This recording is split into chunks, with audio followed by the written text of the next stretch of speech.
Jerry, you're holding the meeting from your car? I am. Wonders of technology. You want to come over? No, it's all right. 6 feet. So, all right. We'll give Annie a couple more minutes. Dr. Larkin, we are ready when you are. Okay.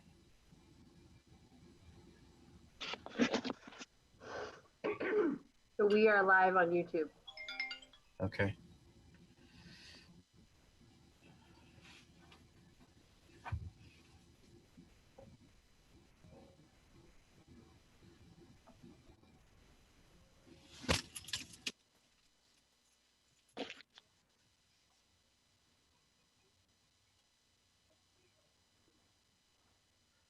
Okay, there's Amy. And I'm sorry, Mary Serber? Yes. Hi. Hi. I'm the Assistant Director with Newport County Regional Special Ed. Ah, okay, all right.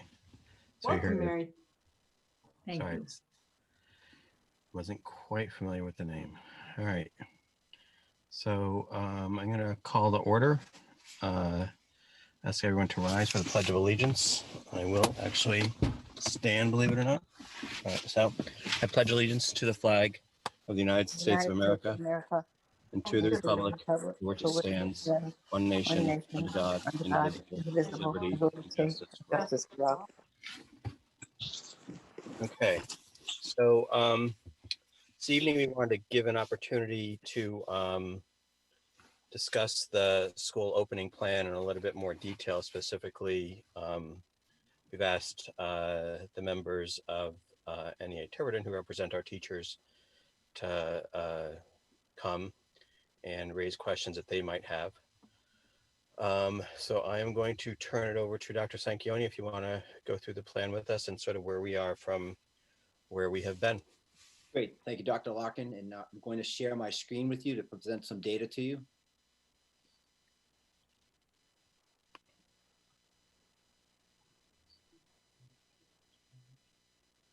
All right. I assume you all have a good view of that? Yep. Yep. All right. So yeah, we're going to talk about our reopening plan and how it's changed from where we started in July in our first submission to the Department of Education to where we are today, where we're close to reopening in our schools. So I want to take you on a little journey and some of the information we used to make a recommendation that I'm going to present to you this evening. So I want to start with this slide. I think it's important because we've always said in every presentation I've done on the Tuesday nights with the school committee that safety is first. And we're going to use that as the one determining factor on how we're going to open our schools. So this is just a list, but it's an important list because it shows you everything that we've done in the realms of safety protocols. And we've crossed every T, dotted every I, and we've crossed T's that don't even exist. So I'll just kind of go through it so you can appreciate it. So we have a screening form. It's going to be required for every parent to fill out for their child in the morning. It goes to our principals so they have data on their desks before school starts. They know if any students are coming to school that may have symptoms. They'll know any students who's coming to school whose parents may not have filled this form out, and they're then able to bring them in and screen them ourselves. It's also required for all of our staff members to have that filled out before they enter the building. So it's the first step in preventing anything from coming into the school. And as long as our parents are accurate reporters, this is going to be a great first step. But as you heard me say, we've purchased temporal thermometers for all our schools, multiple of those devices. So we will be able to spot check students, but also check those students of the parents who are not filling out the screening form. We have full PPE equipment in all of our schools. We have, and when I say full PPE, it's shields, it's masks, it's gowns, it's long gloves, and probably some other things that I'm not even recalling right now, but there's everything there to protect someone should they come in contact or need to come near someone who's exhibiting symptoms. As you know, we're requiring masks for all students grade 2 through 12. We are strongly suggesting masks for grades K through 1. We know from experience in other districts and things we've learned, it's hard for young students to keep them on, but if they can, we want them to, but if they can't, we are going to provide a shield We also will provide shields to any staff member who would like to have them as a secondary on top of their mask. If you get a chance to stop in our schools, you're going to see that we installed sneeze guards, and these are big plexiglass shields in all of our offices, in all of our nurse offices, in some of our. Peter, can you just hang on one second? We're getting some feedback. Can everybody who's not talking, please just mute? Thank you. Thanks, Deb. Okay, so back to the sneeze guards. So they've been installed in multiple places across the school. This is not something we had to do. This is something we wanted to do. We thought it was an extra layer of protection for our staff and our students. We have isolation rooms in all of our schools. These isolation rooms can accommodate multiple students. They're well designed. We're using some of the cots that would be used for an emergency. They're well laid out, well designed. I commend our principals, and actually commend our principals on all these things because they've done amazing work. We received some cooperation from the fire marshal, who has allowed us to open our classroom doors. And I'm going to leave this up to teachers. I don't want to cause any other anxiety if they feel like a door is open is causing that, but we do have permission to open our interior doors, not our exterior, our interior, which again helps with that airflow. In every classroom in the district, we've achieved well over 3 feet, in most places 6 feet of separation from students. And we've measured this in every classroom. We know the class size of every class. We've gone through this painstakingly. So it's well over 3 feet. It's usually 6 or greater, but we certainly achieved that. We've looked at all of our air exchange systems in all of our schools. And one of the requirements is you have to have 6 air exchanges per hour. Again, we've looked at that with the new systems at the middle school and the high school. We're at that and above that. And the elementary schools themselves are not that old. Their systems still meet that standard. So we're in great shape there. We've installed these new filters in our ventilation systems. Again, the parcel out the air that's called MERV 13. We have them in some schools right now. We have on order for the other schools. That's a secondary though. As long as we can have the air exchange and have windows open in all of our places, we're in a great position. We do have some rooms without windows, and in those rooms we have installed air purifiers. But these are rooms that we would most likely have no more than 3 people, a couple students, and a teacher. Under those circumstances, again, we're well in the range. We're not going to be employed a cadre of subs like we have in the past. We don't want a lot of foreign people coming into our building. We're in the process of hiring 3 full-time building subs, 1 at the middle, 1 at the high, 1 at the elementary level. We'll use them as our first line for subs. And then after that, we'll work with our teachers to help cover. And hopefully our attendance is great and we can work off of that. We're set up bathroom cleaning schedules. So we're going to post a sign on every bathroom in the district. You can see it on the slide here, top left-hand corner. We're going to ask our custodians to sort of timestamp it when they cleaned it. And we're setting the standard of 4 cleanings during the school day while students are in school. We have put hand sanitizer and disinfectant in every classroom in the building. We certainly have hand sanitizer in all our bathrooms. We have hand sanitizer throughout the building. It's mostly touchless things where you put your hand underneath it. We have a lot of signage that we're about to hang. Again, you can see some examples of that signage on the left side of this slide. I give Julie Delcourt tons of credit. She's created these. She's printing these out on our machine, and we're going to install them this week and into next week. We are going to limit visitors into our building. We're going to ask parents only to come if absolutely necessary. We're going to limit them to certain spaces. And I've already previewed that our parent-teacher conferences in November will be done through Google Meet. And so again, it will keep our schools as safe as possible. And then we adhere to every ride standard on classroom layouts. We have our desks pointing the same way. We have assigned seats. We've rearranged our lunches so that we can keep our stable groups 13 feet apart. Or in fact, we've got in some schools plexiglass established. So again, in looking at how lunch is going to be served at all 5 schools, we exceed the standards that's been laid out to us from the Department of Health. So again, I want to share this slide to you as sort of a precursor as I go toward a recommendation of opening. This should be the confidence slide for everyone. This should say to people, yep, Tiverton Public Schools have done everything that they've been asked to do to make sure that our schools are safe. So with that being said, we also look at this dashboard here. You've heard the governor say repeatedly that it's these 5 standards that she uses to determine if a school should open. And you saw her, I believe it was Monday, when she came out and stated that Rhode Island schools, other than Central Falls and Providence, Everyone else should be on a plan to open by October 13th and to start bringing students in. So this is Tiverton's dashboard. And certainly this suggests to us that certainly with all the green standards there, we are in a position to open. I want to just take another second to talk about masks. And again, this may be for people who are listening, and it's worth reinforcing because we know masks is going to be a new phenomena for our students to have on during the school day. And they can be uncomfortable, they can be at times itchy and things of that nature. So again, I want to share some of the things we learned. We were actually on a call on Saturday with the Department of Health and some of their experts. And we imparted this to our teachers on a call yesterday. We'll certainly make sure all our teachers receive it at some point next week. But as far as students going outside, either for phys ed or for recess, if we can keep 6 feet of separation from those students, they can take their mask off. Now, that's going to be a little bit of a challenge at the elementary level with recess. Kids are going to want to play. They're going to want to go near each other. So, I'm going to leave it up to the principals to see how they can make that happen. Certainly with a phys ed teacher, it's a little different because we have a lot of structure there. And I am confident that our phys ed teachers can achieve that. Inside the building, though, this is something interesting we learned. We were told that students can take their mask off with 6 feet of separation and no talking. And a matter of fact, their cliche is silent classroom, safer classroom. Their point was, it's safer to have a mask off and not talk than to have a mask on and talk. So, this is what we're being told. So we're sharing this with our teachers, and certainly during direct instruction and question and answer, kids would have their mask on, but there may be the opportunity for a teacher to assign a task that's silent, writing a paragraph, doing some kind of work in the classroom. And under those circumstances, if the teacher feels comfortable, she can allow the students to take their mask off. One of the other things they suggested, and all our principals are doing this, is to create these 8x8 boxes in hallways and in portions of the school. It's not really a box, it's just taping off on the floor, 8x8, putting an X in the middle. And if a student stands in the middle and every other student stands outside the box, that's a place where you can take your mask off. So we're going to take that advice, we're going to apply it again, so maybe we can create an environment where students can be successful.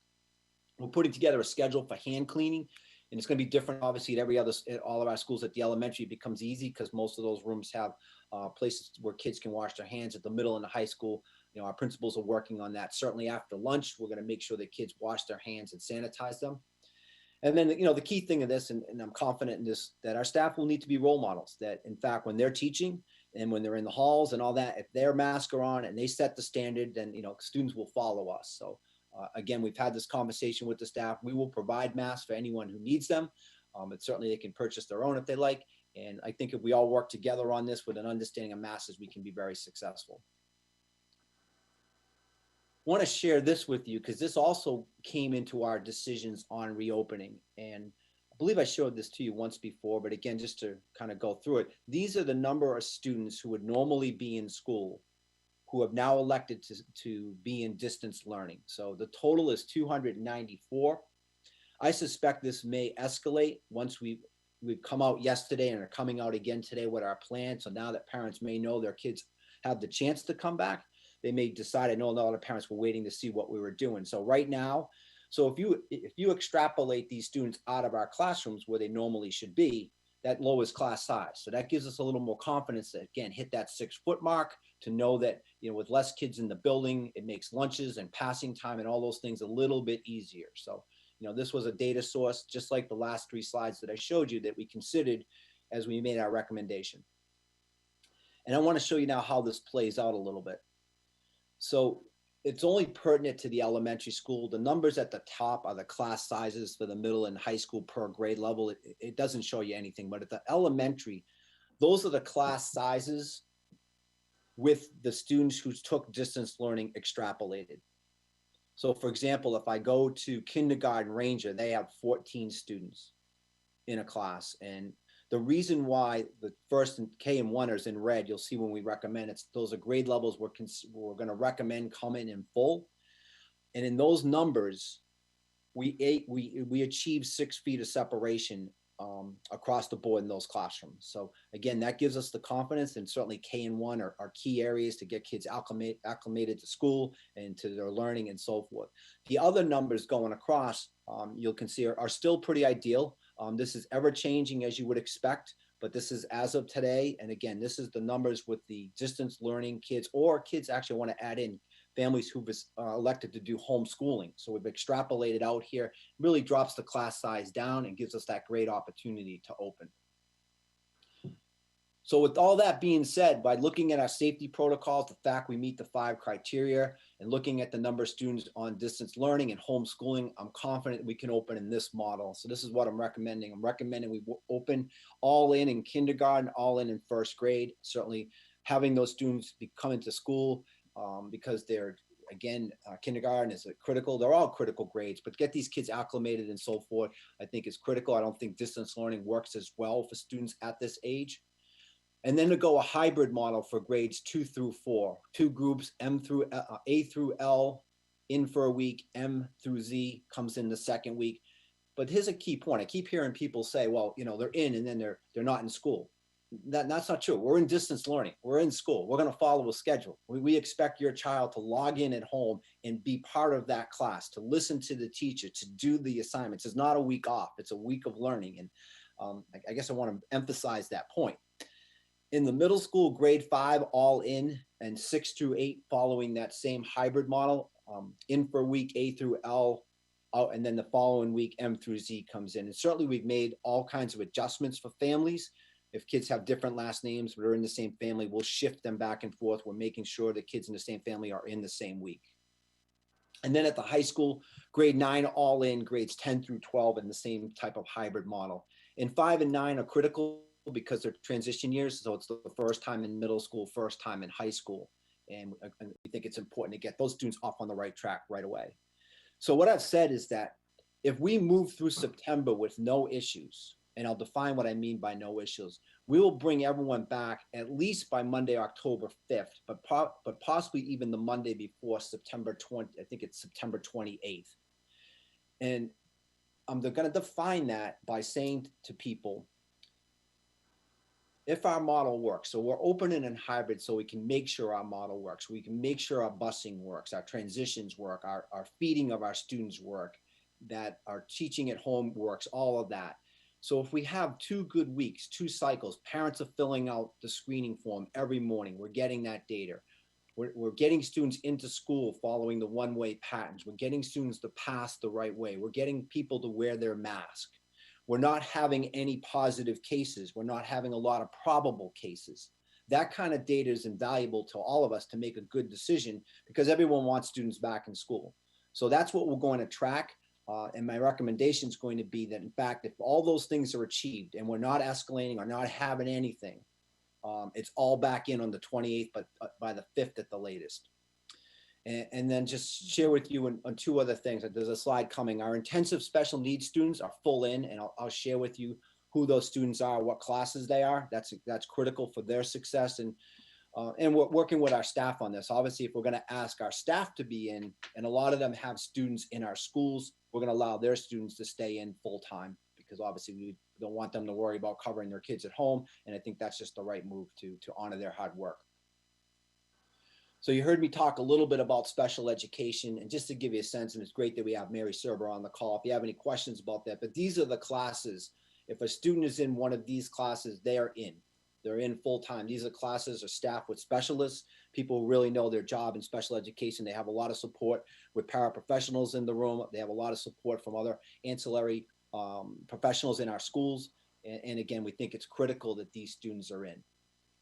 Peter, can I also say that our Tiverton students who also access our programs in Middletown and a pre-K program in Little Compton will also have access to those full-time.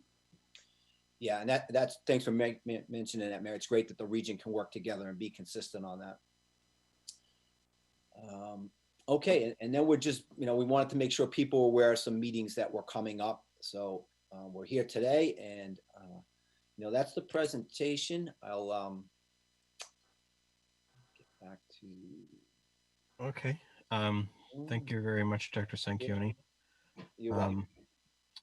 So we had asked Mrs. Mullen to come and represent NEA tonight to raise any questions or concerns that they specifically had. So I'm going to give the floor to her. Mrs. Mullen?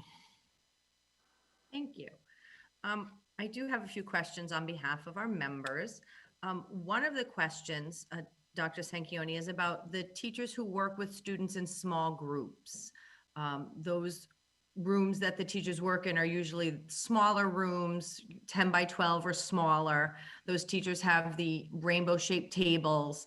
And so it's much more challenging to socially distance students when you're working at a table like that. So how will we be socially distancing students in rooms like that for the special education teachers who work with students in small groups, the remedial reading teachers, remedial math teachers, and other teachers who may work with students in small groups?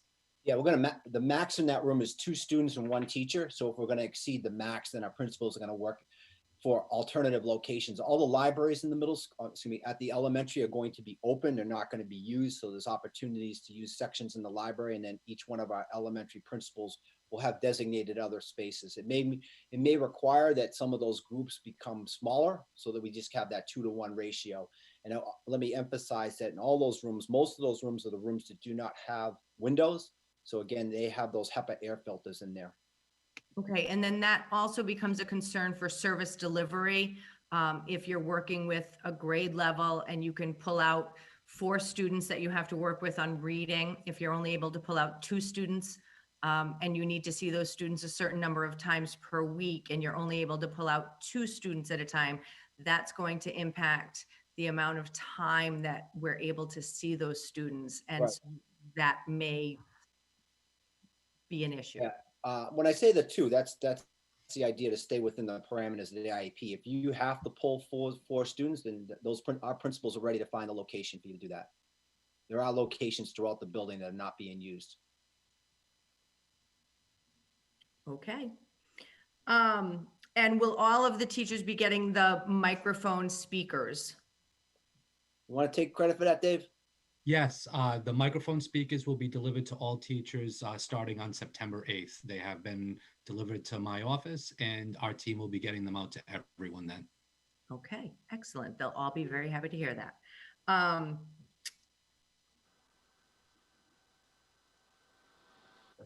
And will hand sanitizers be installed in the guidance offices and the small classrooms as well?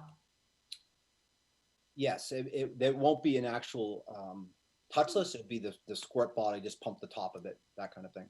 Okay. And then I don't know if we've gotten to this point yet, but have we determined how assessments will be given in distance learning for our students to assure the fidelity of the assessments that we're giving? And I think that's going to be teacher dependent. They're going to have to work on that.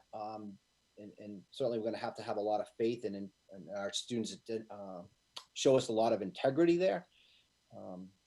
Certainly it's going to be a challenge, I guess, but we're going to have to work our way through it. And I'll defer to any principal here who's coming up with a good idea on that.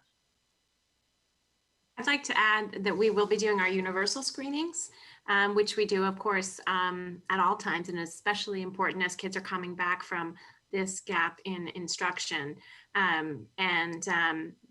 Each of the publishers with whom we work have devised what they believe to be reliable and valid ways to administer those screenings remotely. So there'll be more to come on that, but we will absolutely be doing those and doing that as intended to keep them as close to protocol as possible. Okay. Those were the main concerns that the teachers have raised that they have not yet had answers to. I think Tuesday's morning Zoom, we were able to answer a lot of our questions then. I think the small group pullout will continue to be an issue that teachers can work with their building principals to resolve. And I look forward to finding those additional spaces in those buildings for them. And thank you for coming again, Mrs. Mullen. I'm going to open it up to the committee, Mrs. Pavo. Thank you for inviting me. No questions, Dr. Larkin. Okay. Mrs. Black? Yes, Dr. Larkin. I just wondered if Dr. Santioni wanted to mention the walkthrough we had, or if he wanted to wait till tomorrow night for that. You know, the people, he sent us the report on the walkthrough of the buildings. Right. So yeah, we had our state walkthrough today, and I do want to refer to it as a walkthrough where they asked a lot of questions and looked at certain functions and features of all of our buildings. And then, the reports came back exceptionally well. It was nothing that we didn't expect because we had worked really hard on this all summer to make sure we were in a prime position. So, as far as the Department of Health, I think feels right now, I'll wait for the final report, but certainly the early indicator reports suggest that we're in a great position. Thank you. Anything else, Mrs. Black? No, thank you. Mrs. Farnworth? Hi. I have a number of questions. I'm trying to prioritize them. Can you expand a little bit on specifically what the cleaning protocols will be? I know you mentioned that during the school day, the bathrooms would be scheduled to be cleaned 4 times. What about the classrooms? What about the other areas of the school, such as the offices, the gym, the lunchroom, etc.? All right, so let's go back to the bathrooms and lump into the bathrooms any high touch areas. So doorknobs, doors, things of that nature. They're part of that four times a day sweep. We've restructured our custodial hours. We're bringing in one of our night guys to be there during the second half of the day, right about the time lunches start. So we feel like then why we have confident we can accommodate that. Regarding classrooms are cleaned every night, disinfected, and then they have to be cleaned every time a class exits and returns. So at the elementary, we feel that's like one time for lunch, and that's only not even in all of our elementary schools. So our custodians are going to take care of that for us. At the middle school, and help me out, Ms. Craven, I think it's only when they go to lunch, then we got to get those classrooms cleaned.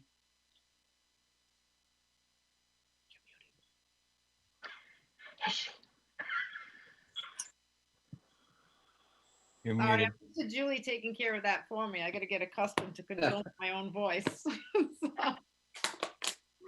Yes, the students will be eating in the cafeteria. So when they go to lunch, we'll have a cleaning of the classrooms. It won't be necessary throughout the school day because the teachers are rotating to the students.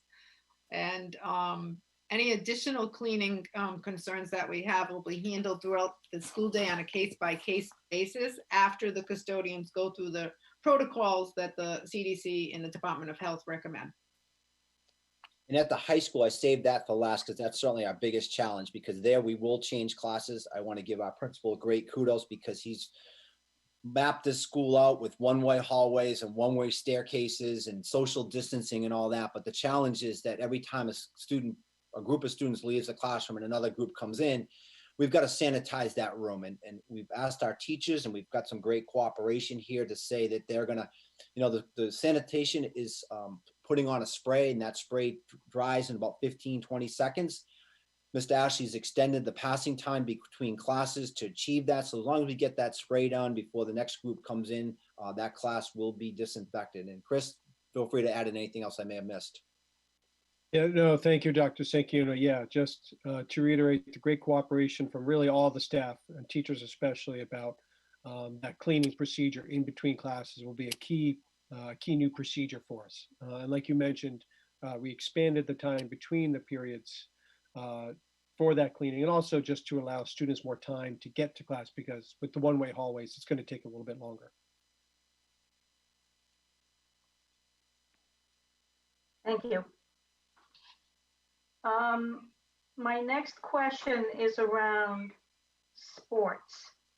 Has there been any kind of update from the Rhode Island Interscholastic League?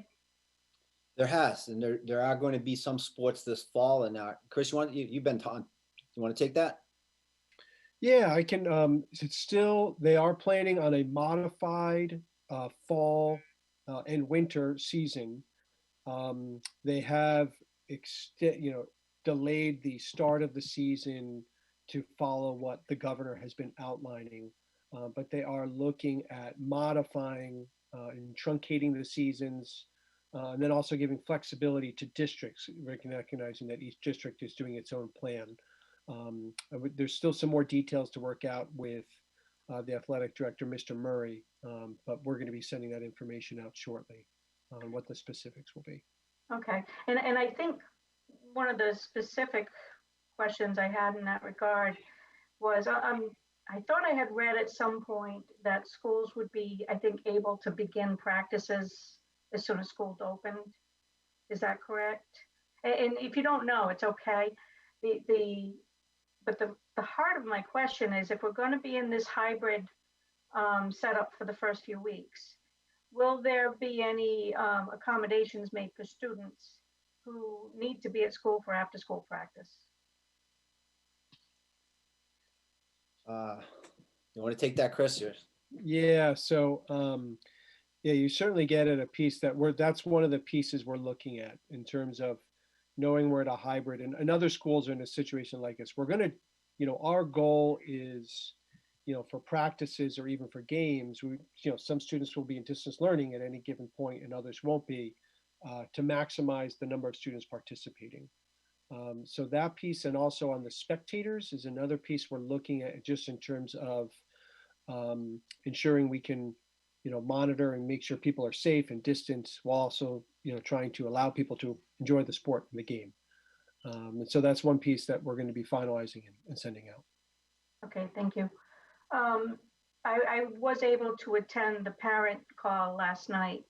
Unfortunately, I wasn't able to attend the teacher call, but I was able to listen in on the parent one. There seemed to be a good amount of confusion over busing. And it seemed to me like people maybe wanted to change their mind from what their original intent was. Have you had any kind of communications with folks today? Do you have any concerns about being able to accommodate the busing requests? And this is for Dr. Sanquioni. Right. So, right.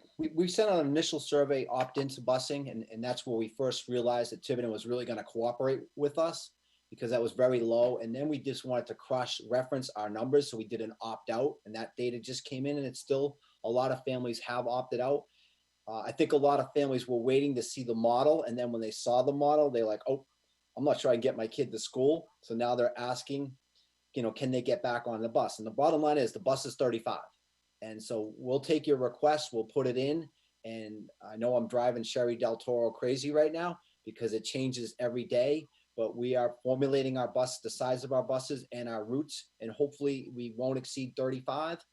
And if we can, then that's great. We can bring everyone in. If we start to get over that number, that's going to force us then to look at a more restricted hybrid. But I would say to you right now, our numbers look excellent. Okay, good. I know they were prior to the plan being rolled out, and I just wanted to see if it had taken on any significant changes. My last question also speaks to last night's meeting. A good number of parents were having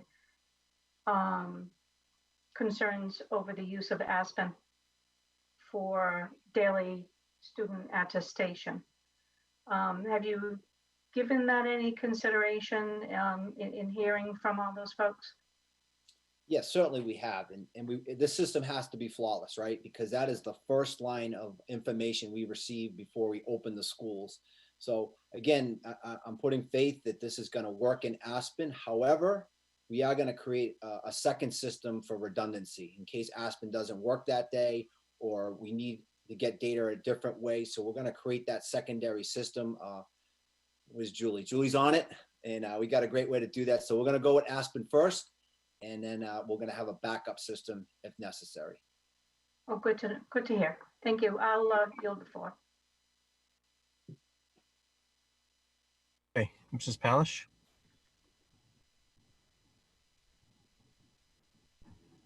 I want to sort of jump off. I'll start with the changing in busing.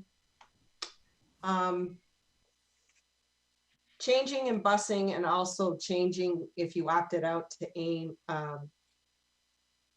opt in.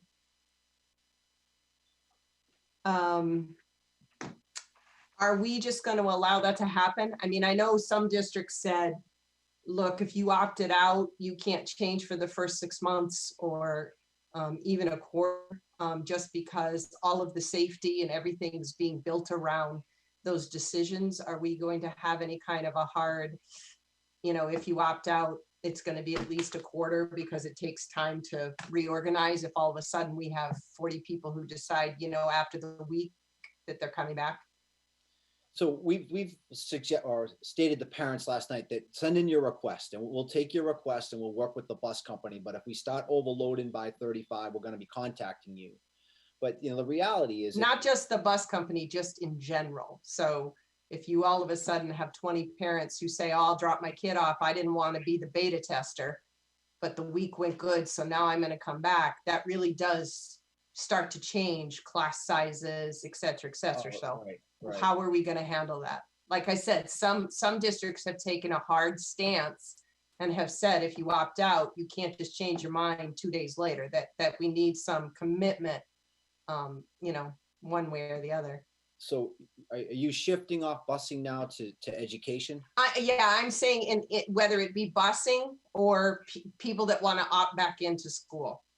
Yeah, so the busing is we're going to take your request, but when we get to 35 on that bus, we're going to have to say, look, you got to help us out here. And if the parents insisting that their child can't get to school, well, that burden does still come to us. We're going to have to just try to figure it out. Maybe we can get other parents to come off. But again, I'm confident right now because of the hybrid and the number of Tiverton families who've stepped up that our bus numbers are fine.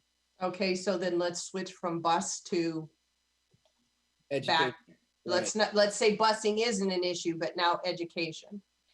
Right. So the key factor in education is we want everyone back at some point. And as you heard me say earlier, the key is to have in a classroom at full capacity. When I say full capacity, all the distance learning students back, to have that minimum of 3 feet, hopefully 6 feet of separation. We have achieved that. We've looked at so with a mask on, it's, a minimum of 3. We're above 3. There's not a classroom that's at 3. Most are like 4 3/4 to 5.5, and a lot of them are at 6. So, if parents want to send their children back, that's fine, because at some point we want them all back.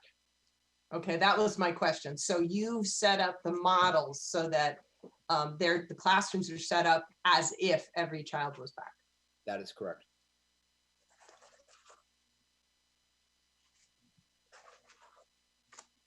So distance learning, explain to me how is a student who's distance learning, how is that being achieved? Or are the teachers going to have a laptop open and they're just going to watch the teachers? Explain that to me. Yeah, it's going to be a new phenomenon for us. And I've said over and over that people are going to have to be patient with us because every teacher's going to adjust to this new system of educating students. But we provide, there's a projector in every room. We just actually did the middle school over, and every teacher has a laptop. In some situations, if they needed a second one, we're providing that. And the students will log in at home into the teacher's class. This is school. They have to log in at the time of the lesson. We expect them to be there. We're giving the teachers the latitude to determine when the students can sign off on the laptop. For example, you get the direct instruction, then there may be something you do on your own, so the student wouldn't have to stay on the screen the whole time. Again, that decision is up to the teacher. And again, one of the key things is where that camera's positioned, right? Because we don't want to be having it on other students. It's really going to be directed on the teacher. And so it's going to be a little bit adjustment for our teachers to, kind of stay in a spot for a moment or two while they're doing some of the direct instruction. And again, it's going to be a process. We're all going to learn how to do this as best we can. And along the way, there'll be things we learn. Okay. The children with the special needs, some of them are not going to be able, they're just not going to tolerate a mask or a shield or anything. So what kind of protections have we put in place for the teachers in those instances and the other students? Well, there's social distancing, and that's going to be part of it. However, we're not going to really relent on that. We're expecting you to wear that mask or that shield. And if we're struggling along the way, then I'll look at Mary and say, what are we doing? Because we're not, and this goes for all students. We're not going to, the risk reward here, we're not going to judge that. and or Well, and I understand that, but I think the reality is you just have, you are gonna have some students who just, they don't understand it. They don't, we can say all day long, it's a risk, it's for your safety, it's your safety. And, they just, they're not gonna comprehend that. So, I guess I'm just looking for the, what we're gonna do in those instances, because there will be some, whether it be kindergartners or, Right. other So, children. so you're right. And there are some children who are developmentally much younger than their chronological age. So we have to remember that they may not be able to tolerate a mask. And so our plan is to keep them 6 feet apart from other students, and the adults that have to be close to them, because obviously those are the students that need the most adult support, will actually be in full PPE. Perfect, thank you. And I guess my last, not question, but comment is, I would, basically, the saying, if it can go wrong, it will go wrong. So I would, yeah, that's not your saying, however, it is mine. But so I wouldn't rush us. I think that, the October 13th date is pretty aggressive, and I hope everything goes perfect, but I think these dry runs are important, and figuring out what, we don't know what we don't know until we don't know it.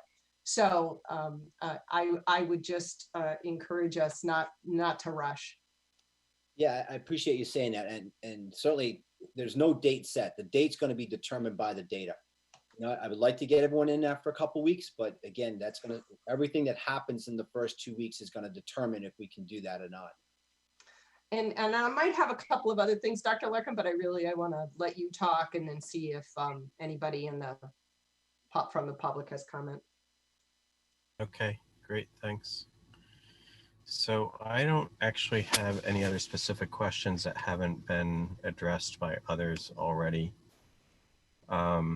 I guess the only thing I would emphasize again is that this is a iterative, deliberate process where we need to be flexible. And I'll read a really quick quote that I thought encapsulated all of this as I bounce around between work, home, and the schools, that, tomorrow is not promised. I have no idea what it will bring. I never did, but the pandemic has stripped away any remaining illusions of control or stability. I think all of our parents and all of our teachers can probably sympathize with that sentiment. I'm gonna open it up to any of the administrators if they have questions. I do not have any questions. Thank you. Okay. And Ms. Delcourt, anything from the public? Not at this time, Dr. Larkin. Okay. Wow. And Dr. Larkin, if I may. Yep. Before you leave the administrators, I have to publicly commend, the 5 principals, Dave Cannavale, Amy in her role as assistant superintendent, and then as interim principal at Fort Barton. If you were with me, if you had the opportunity to see walking through these buildings today, I can't tell you how amazing it was to see the thought process that went into it, the hard work. I mean, we know we all spent a lot of time this summer in our schools, and it really showed. I mean, the comment from the person from the Department of Health, he had not seen a district better prepared. And I credit those people. I mean, Julie Delcourt with the signage, with all the things she's been doing. I mean, it's just, so these people deserve tons of credit. Thank you. I couldn't agree with you more, as do you, and all our teachers and, our parents and students who are kind of on this ride with us. And some of us are kind of all three, I guess. All right. Any further discussion or questions from the committee? I do have one more. I guess I was gonna, it's for either Dr. Sanquioni or Ms. Mullen, if she has an answer. I know that we really, it was just announced a couple days ago that we were, the hybrid and everything, that we were coming in and the schedule. Do we know if all of our staff and teachers have had a chance to get their notes in? That anybody who's not going to be able to I mean, because I mean, really, literally, it was yesterday. You know, do we know if if everyone's had an opportunity to meet with their personal physicians, et cetera? I'll grab it first and I'll let Amy certainly support anything. You know, we've made our staff aware since the get-go, when we were doing our first reopening plan in July, that if you had any concerns to let us know. And we've reiterated that all through the summer. I know our principals have reiterated it too. So right now we have 3 letters, and they're all legitimate, and we're going to respect them and work with these people to make sure it's a good situation for everybody. But certainly if there's more coming, we're unaware of it at this point, but again, we'll do our best with it. Okay, and I'm not, I wouldn't be surprised because like I said, even though you said you've been talking about it since July, honestly, up until last week, I could have swore we were going distance learning. So, I mean, you know, I just want to make sure that, you know, they're afforded that opportunity. If you haven't had a chance, you know, get those in. Oh yeah, yeah, absolutely. They have a doctor's note. We're gonna accept it and work with it. Okay. Yep, we've told the teachers to work with your doctors and talk to them about what accommodations they would recommend based on your own personal medical situation, and then to work with your building administrator on that. And so far, that's what they've done.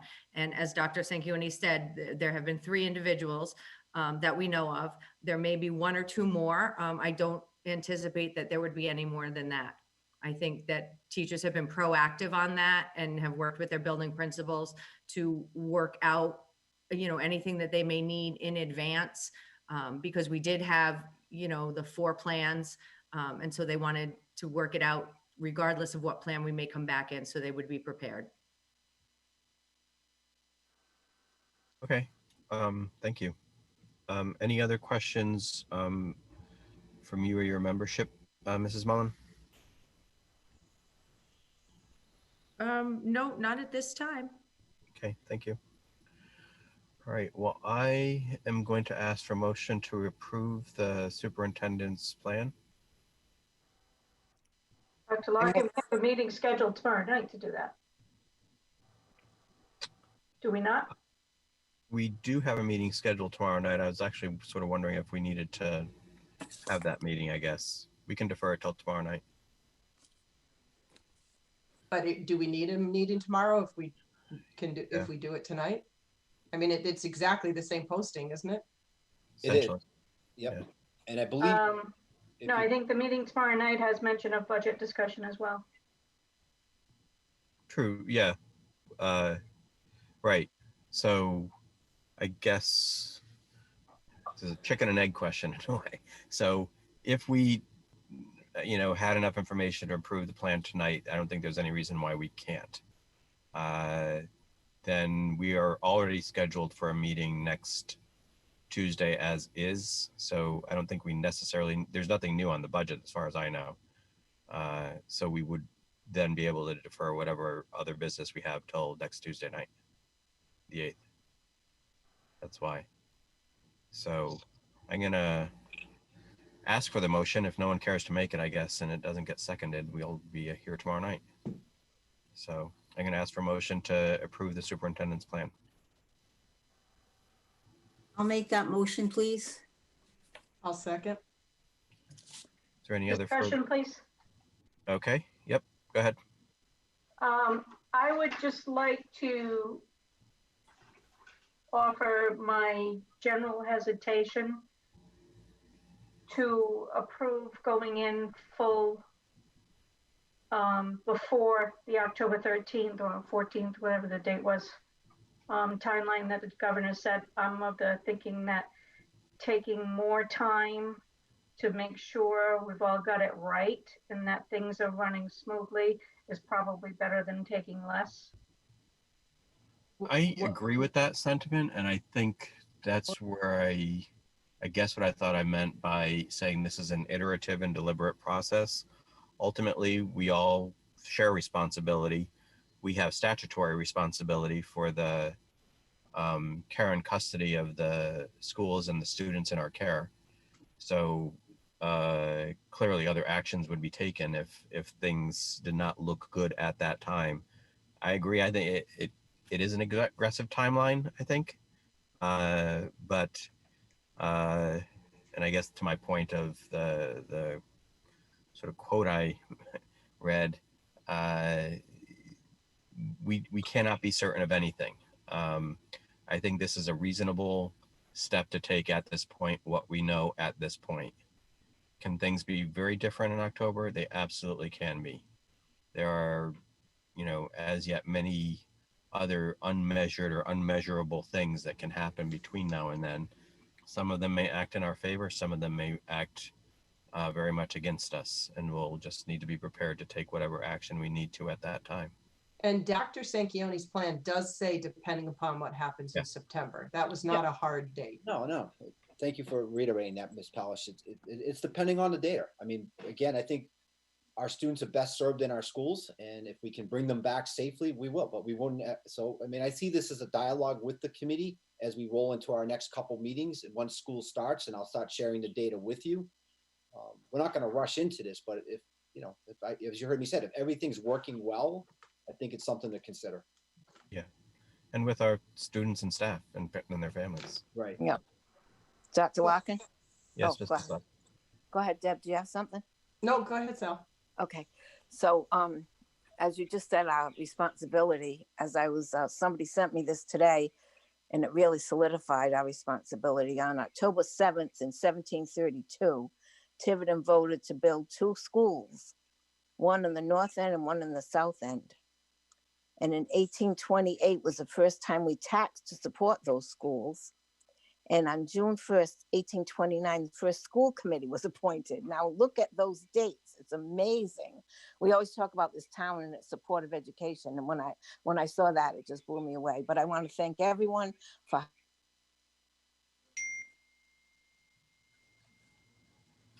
as we said, this is fluid. We all know that. We don't know, as Jerry said, we don't know what's going to happen. And when it happens, we'll handle it. Please, we will. And that's I'm so glad our goal is all to come in, because I think we all know that's the best way for all the kids and everybody else. So thank you everybody for all that. And I do want to approve this plan. I think it's a good one. Thank you. Just quickly, Jerry, I do want to say, because I've been very reticent I'm nervous about it. I think our team has done a great job. But I absolutely, I'll back the dry run. I'll back the, staggered start. And I guess, I appreciate that our union leadership has, come in behind this and is helping. And I appreciate that basically 8% of our parents have chosen. They want in-school learning. And that made a big impression on me. I was sort of waiting to see that data. So despite my own reservations, I am backing it, and I am confident in all of you. So I will support it as well. Any other questions or concerns? So I have one last question, Dr. Sanchioni. And then I expect this must be somewhere along the same lines as the sports. What about other after-school committees, in particular arts programs and things like that? Not after-school committees. That's what I go to. After-school activities. Activities. I know the middle school has suspended all their activities, and Sue, if I'm wrong, jump in. And Chris, I'm going to defer to you on where you were with that. So am I right there, Sue? The only thing we will continue to have is detention in a homework club. So other than that, after school activities have been suspended, correct. So again, I expect that's something that we'll sort of see how things are going. All right. So I'm going to ask for a roll call vote. Mrs. Pavo? Yes. Mrs. Black?